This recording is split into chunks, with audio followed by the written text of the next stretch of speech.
आज का हमारा टॉपिक है कि इनम की वर्किंग कैसे होती है। तो चलिए आइए देखते हैं कि इनम कैसे वर्क करता है।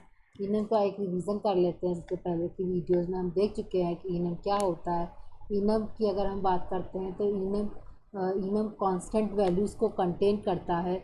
जैसे कि हमने इनम एक डायरेक्शन नाम का क्रिएट किया तो नॉर्थ साउथ ईस्ट वेस्ट उसकी 4 कांस्टेंट वैल्यूज़ होगी। उसमें यूज़र अपना या प्रोग्रामर अपना अपना परसेप्शन या अपना कोई वैल्यू ऐड नहीं करता। जैसे हमने मंथ ले लिया, मंथ में जनवरी टू दिसंबर कांस्टेंट 12 वैल्यूज़ होंगी। और हमने डेज ले लिया तो वीक डेज ले लिया तो वीक में हमारे मंथ मंडे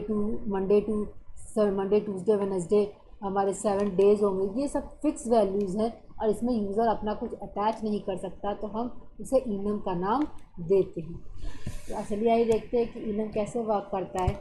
इनम के लिए हमने एक इनम लिया सीज़न नाम का, जिसमें हमने कांस्टेंट वैल्यूज़ ली समर विंटर फॉल और स्प्रिंग। इनम कैसे होता है, कंपाइलर इसे प्रोसेस कैसे करता है। जैसे ही हमने इनम एक सीज़न नाम का लिया तो इसके ऑब्जेक्ट क्रिएट हो गए समर विंटर फॉल और स्प्रिंग।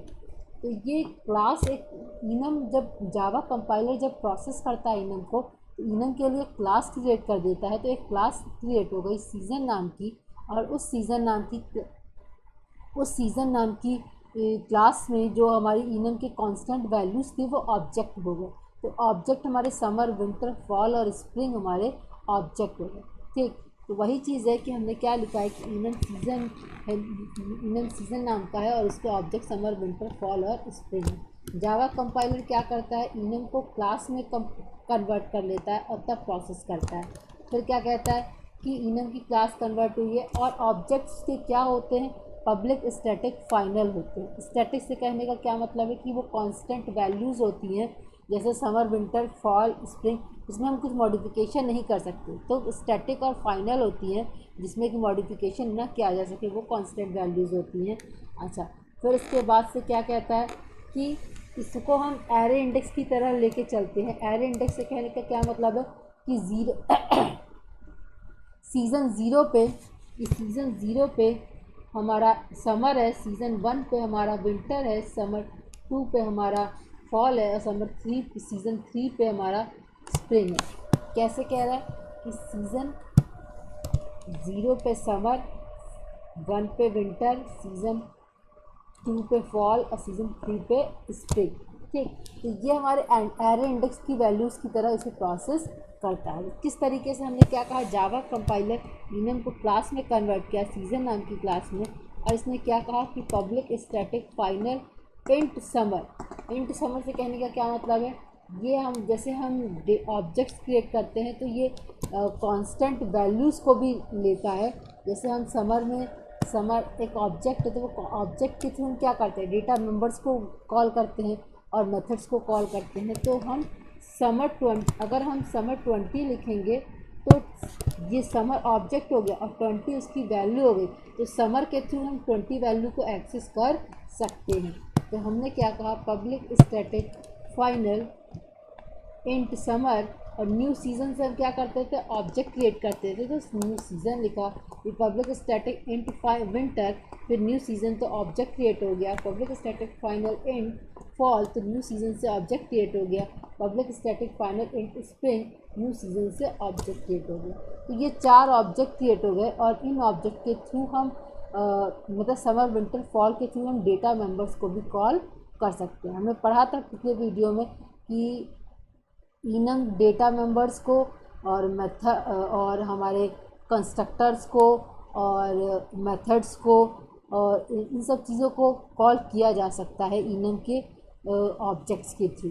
ठीक, तो क्या करता है जावा कंपाइलर, इनम को एक क्लास में कन्वर्ट करता है और तब प्रोसेस करता है पब्लिक स्टैटिक फाइनल कीवर्ड को यूज़ करके।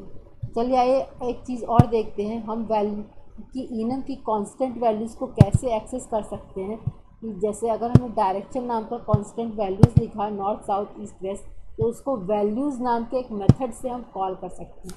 तो हमने क्या कहा वो कि एक वैल्यूज़ नाम का मेथड होता है इनम में, उसके थ्रू हम कांस्टेंट वैल्यूज़ के इनम को कॉल कर सकते हैं, एक्सेस कर सकते हैं। तो इनम डायरेक्शन लिया हमने नॉर्थ साउथ ईस्ट वेस्ट। और फिर एक क्लास लिया example public static void main. अच्छा, जैसे हम एरे के लिए एक लूप चलाते थे फॉर का, और आई इक्वल टू, जैसे एरे की 5 वैल्यूज़ को हमें एक्सेस करना है तो हम I equal to 0, I less than 5, I plus plus करते थे, और आई 0 पे वैल्यू, आई 1 पे कितनी वैल्यू, आई 2 पे कितनी वैल्यू, आई 3 पे कितनी वैल्यू, आई 4 पे कितनी वैल्यू, उस तरीके से डिस्प्ले करते थे। वैसे ही हम फॉर का लूप चलाकर और इनम के नेम के थ्रू और वैल्यूज़ मेथड के थ्रू हम इनम की कांस्टेंट वैल्यूज़ को एक्सेस कर सकते थे। फॉर डायरेक्शन डी वेरिएबल या colon direction enum name dot values method कैसे हम एक्सेस करते थे, पहले हम पढ़ चुके हैं इनम डॉट कॉन्स्टेंट वैल्यूज़। तो इनम डॉट वैल्यूज़ मेथड तो क्या करेगा, D0 पे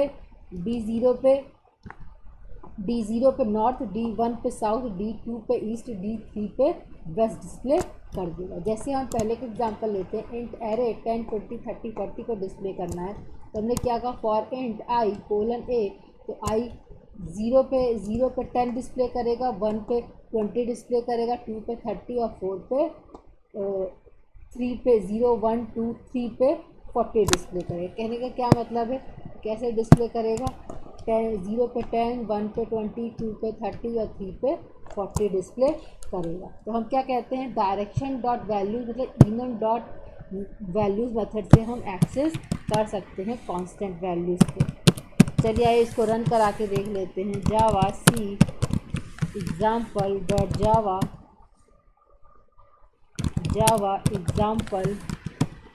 तो क्या हुआ, इनम डायरेक्शन वैल्यू डी में कौन सी वैल्यू स्टोर थी, नॉर्थ साउथ ईस्ट और वेस्ट, और एरे में कौन सी वैल्यू स्टोर थी, 10 20 30 और 40।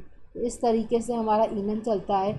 इनम की वर्किंग की अगर हम बात करते हैं तो इनम की वर्किंग में हम कहते हैं कि ये क्लास में कन्वर्ट करता है, तब पब्लिक स्टैटिक फाइनल कीवर्ड के थ्रू ऑब्जेक्ट के थ्रू एक्सेस की जाती है उनकी, तब प्रोसेस करता है हमारा जावा कंपाइलर।